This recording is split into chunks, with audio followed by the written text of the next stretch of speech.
Sometimes I let it fly. This is serious here. Sometimes I let it slow.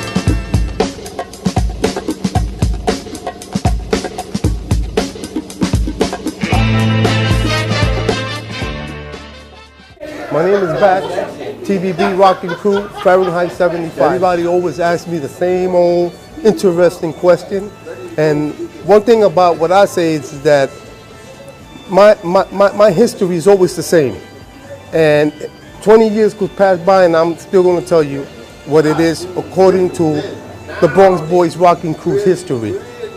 What made me change the graffiti crew into rocking was the fact that we used to be up rocking and we used to write graffiti.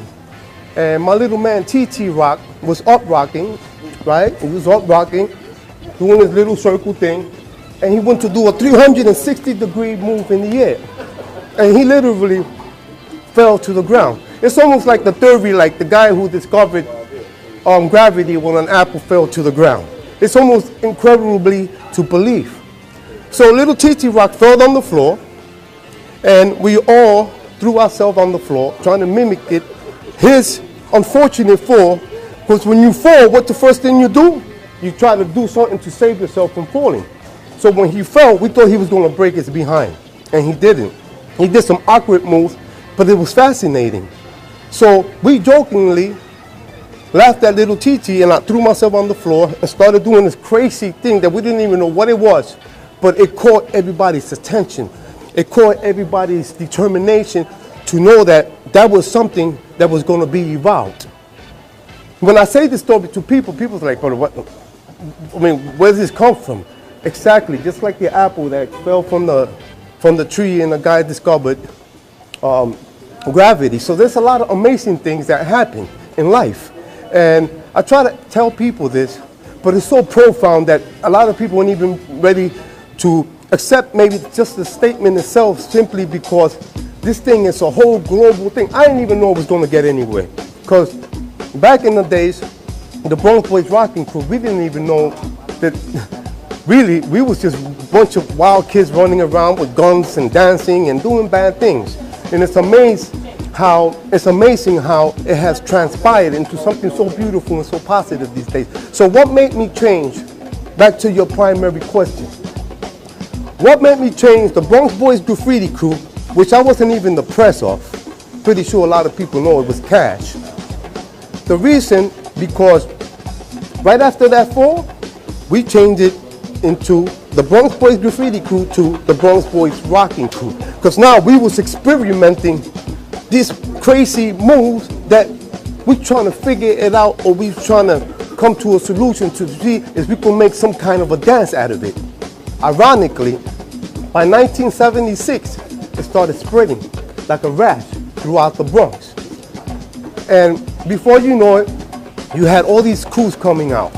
It wasn't no breakdancing, no. It was called rock. Why? Because the dance itself emerged from up rock, which is the dance that people used to do back in the day. You know, we used to diss each other, do the little turnaround thing, you know, you flip your man, you got a shotgun, you shoot the guy. It was almost like fighting without the violence. So if you ask me about the history of top rock or up rock, I'm not going to give you that much information. I got people older than I who could tell you how that formulated. I'm talking about the history of the Bronx Boys Rocking Crew. And all these schools started coming out. None of them said breaking. None of them said breakdancing. Every shirt said rock on it. Star Child of Rock, one of the first crews out there. That Track 2 came up with, he formed it right there with the Bronx Boys, because if you ask me, he is. Star Child of Rock is basically the second B-boy crew ever. Does he realize this? I don't know.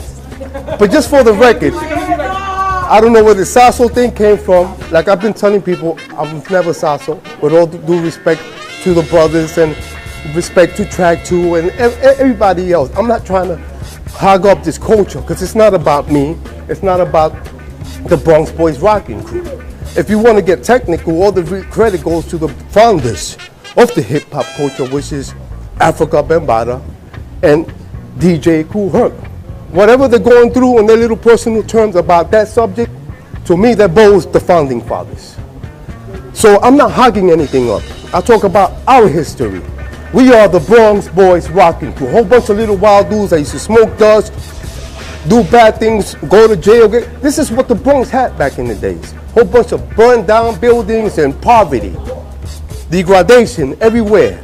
Most of my people passed away, went to jail, and this has transformed into something so amazingly incredible. And I gotta give it, people wanna bow to me, people wanna call me king, and I'm not